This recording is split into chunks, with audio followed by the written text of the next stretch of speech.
말씀과 함께하는 성경 통독 해설 시간입니다.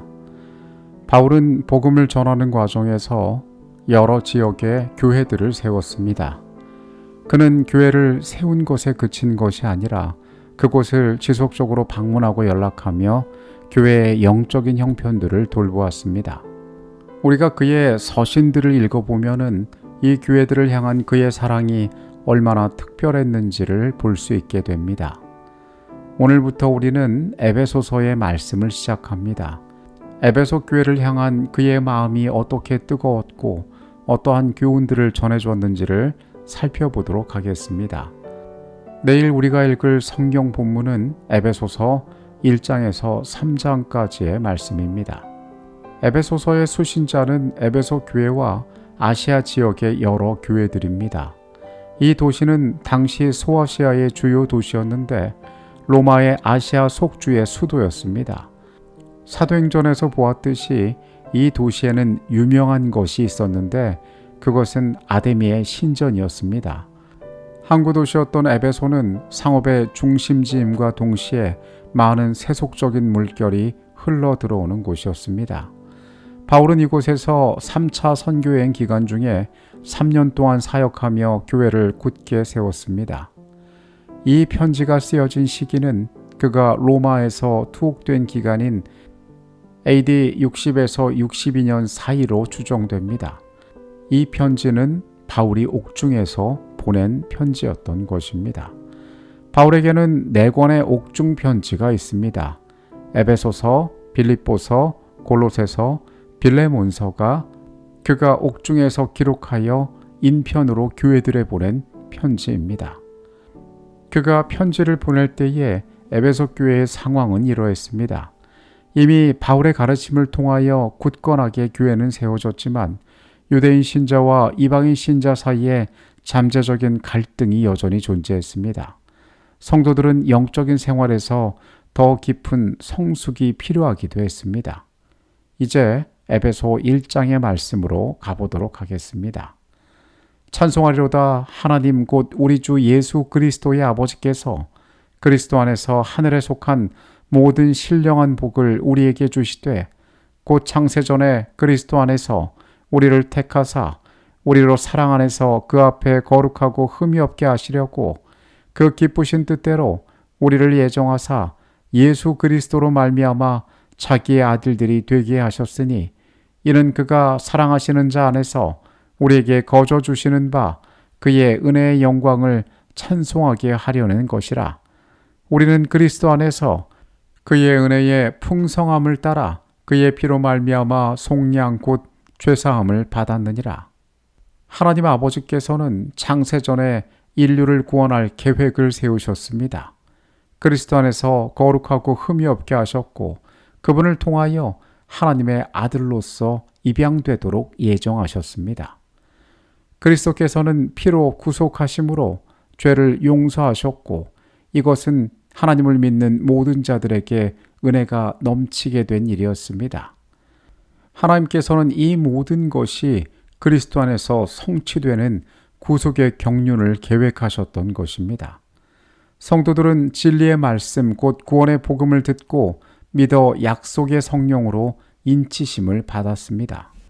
여기 나오는 4절에서 6절의 말씀들을 어떤 사람들은 예정설로 설명하기도 합니다. 인간의 행위와 노력에 관계없이 하나님께서 어떤 자는 이미 구원하시고 어떤 자는 멸망하시기로 결정하셨다는 것입니다. 그러나 이러한 이론은 옳지가 않습니다.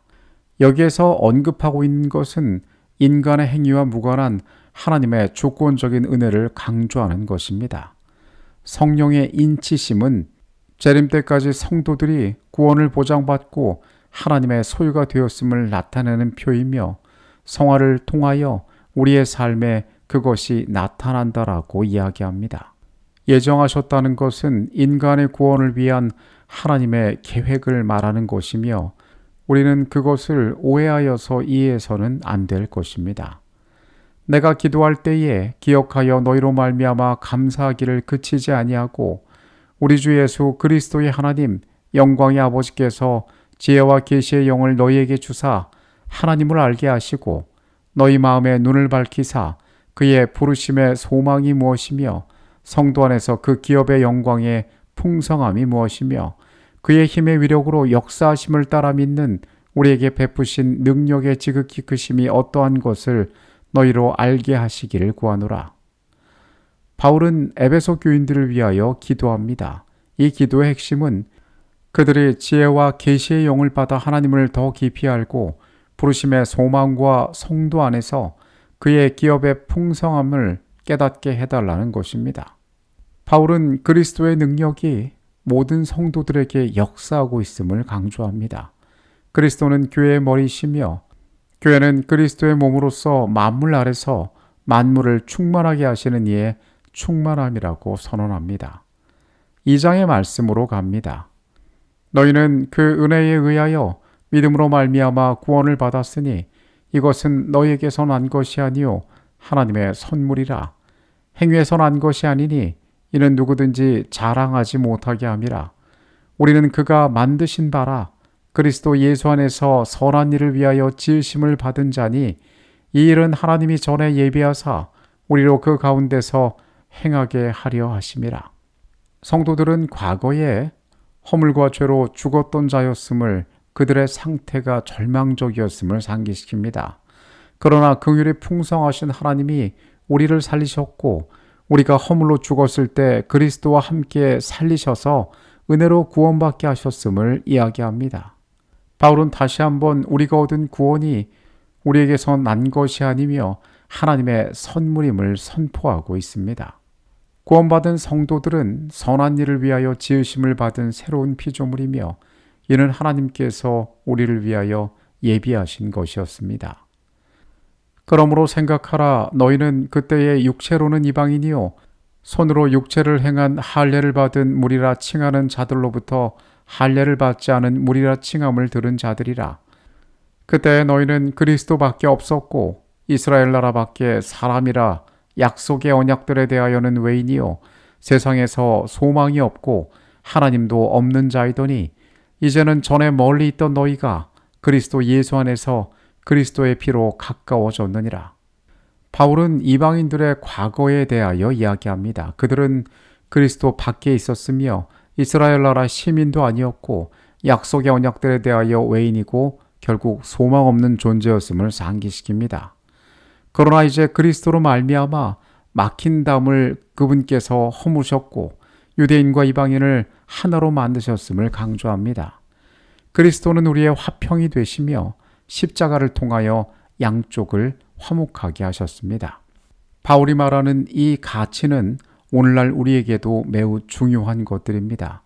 우리 모두가 다른 모습을 가지고 있을 수 있지만은 우리는 소망 가운데 그리스도의 십자가를 통하여 우리의 화평이신 그분을 통하여 한 몸으로 화목하게 된 자들이기 때문입니다. 3장의 말씀으로 갑니다.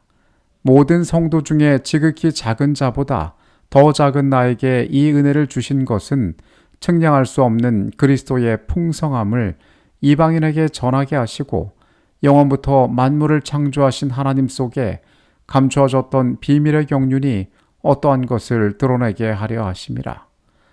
바울은 자신이 이방인을 위해 갇힌 자임을 밝히면서 자신에게 계시된 그리스도의 비밀에 대하여 설명합니다. 이 비밀은 이방인들이 복음으로 말미암아 그리스도 예수 안에서 유대인들과 함께 상속자가 되고 한 몸이 되며 약속에 참여하는 자가 되는 것입니다. 이러므로 내가 하늘과 땅에 있는 각 족속에게 이름을 주신 아버지 앞에 무릎을 꿇고 비노니 그의 영광의 풍성함을 따라 그의 성령으로 말미암아 너희 속사람을 능력으로 강건하게 하시오며 믿음으로 말미암아 그리스도께서 너희 마음에 계시게 하시옵고 너희가 사랑 가운데서 뿌리가 박히고 터가 굳어져서 능히 모든 성도와 함께 지식에 넘치는 그리스도의 사랑을 알고 그 너비와 길이와 높이와 깊이가 어떠함을 깨달아 하나님의 모든 충만하신 것으로 너희에게 충만하게 하시기를 구하노라.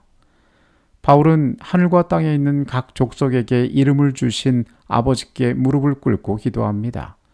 성도들이 성령으로 말미암아 속사람이 능력으로 강건하게 되며 믿음으로 그리스도가 그들 마음에 계시게 하고 사랑 가운데서 뿌리가 박히고 터가 굳어지게 해달라고 구합니다. 교회가 세워졌고 그들이 성도라 부르는 무리가 되었지만 여전히 그들에게는 많은 문제가 있었습니다. 해결되지 않는 일들이 있었습니다. 그것은 어쩌면 오늘의 교회의 모습과 매우 비슷할지도 모르겠습니다. 오늘날 많은 사람들이 교회를 비난합니다. 교회가 제 역할을 하지 못한다라고 이야기합니다. 그러나 여전히 교회는 하나님의 첫 번째 관심의 대상이 되는 곳입니다.